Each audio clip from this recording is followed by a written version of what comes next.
Say, man, it's a lot been going on with this Diddy case this week, man. Let's get to the content.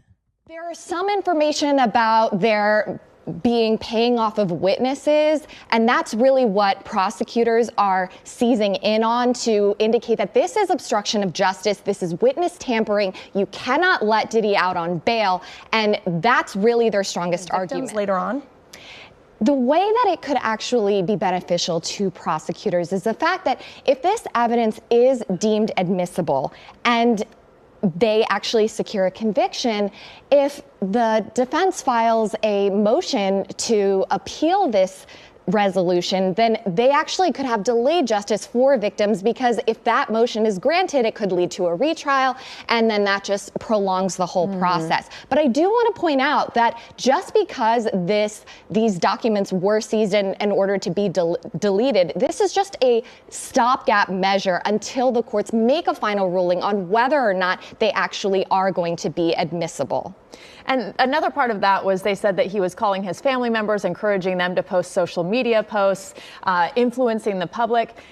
Don't the prosecutors have bigger things to worry about and more evidence to actually prosecute sex crimes than going after whether he told his family to post positive social media posts? The question isn't if there will be a superseding indictment. The question is really when. There are so many more charges that are likely going to be added. This is pretty standard as far as RICO goes, where you start out with an initial indictment, pretty bare bones, and then your investigation is still ongoing. So we know that a grand jury is already meeting, and so it really just comes down to when that will happen. It will likely be a bit closer to trial, and there will be a lot more to come out. The fact that he is willing to put forward $50 million and secure his own conditions, I think that really just speaks to he doesn't like being in jail. And so the fact that this is the third time that it's coming up is really just speaking to how uncomfortable he is. But inmates are inmates. They don't get special treatment just because they're celebrities. Yeah, I think it would be hard for all of us, but when you're coming from that high up and having that big of a fall, it's got to be a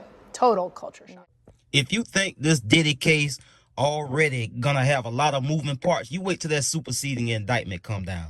If and when it does, that's when it's gonna really get real for a lot of people. You dig what I'm saying? Which is why some folk probably ain't saying nothing about this already, because they probably done been reached out to, and they probably trying to figure out some type of negotiation or some type of deal with the prosecutors to stay out of this. But that superseding indictment, if and when it come, that's going to be the biggest update in this Diddy case. You dig what I'm saying? Because that's when they get to add more charges and potentially involve more people. So as I said, this week, man, there's been a lot going on in the Diddy case. You dig what I'm saying, man? The Diddy's attorneys and the prosecutors been sparring back and forth.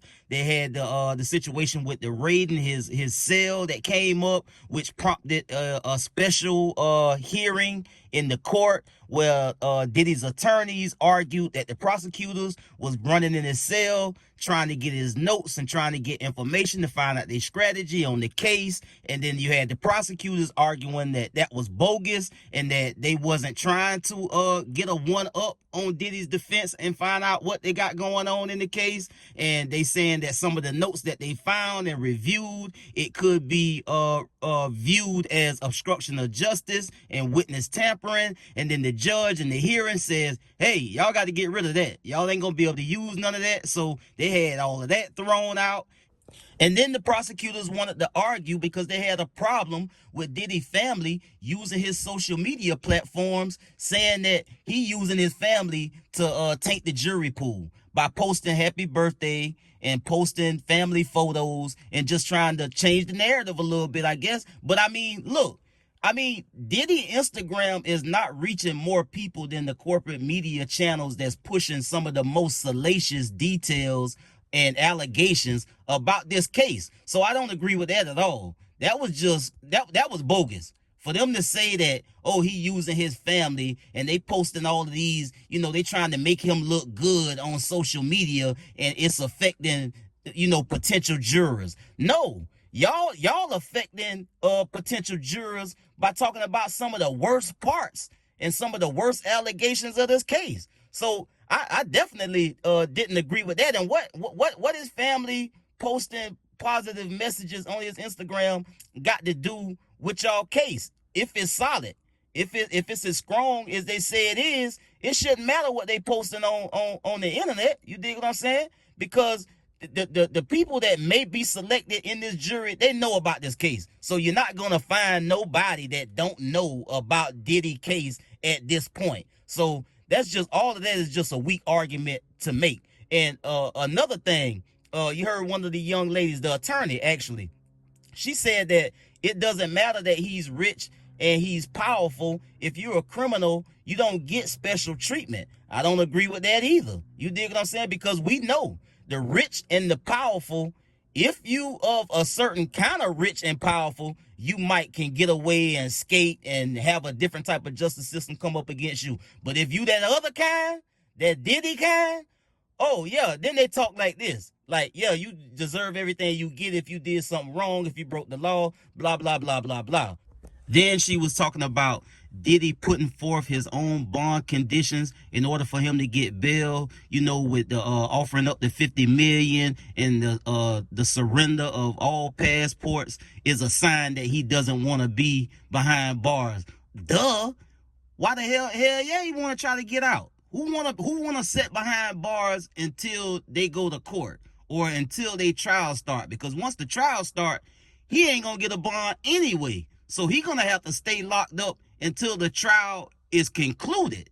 And that could mean he could never get out. Because say he gets sentenced after the trial or be convicted, he definitely ain't getting out then. So from the time he arrested all the way up until trial, and then after trial, you get sentenced, and then you go to do your time, he never seen the light of day from the time he got booked. You dig what I'm saying? So, yeah, the man trying to get out, and he offering up a lot. And this gonna be like his, I think he got another bond hearing coming up too, and it's like this, I don't know if it's gonna happen. It's looking like it's unlikely because they keep throwing out these little nuggets saying that he's doing, you know, the whole witness tampering issue, and you know, the notes that they got that kind of gave them a little tea leaf to read into, to say that, you know, he trying to get people to reach out to folks and all of this and all of that. It's just looking like they not gonna give him a bond. They trying to really keep him under lock and key until they can get him in the court and try to send him up shit creek. That's just what it looked like to me. You dig what I'm saying? But the whole witness tampering thing and tainting the jury pool by using his social media to try to push, they got to try to push a different narrative, because the only narrative coming out of the news is negative, negative, negative, bro. You dig what I'm saying? I get at y'all on the next one. Y'all be smooth. I'm out.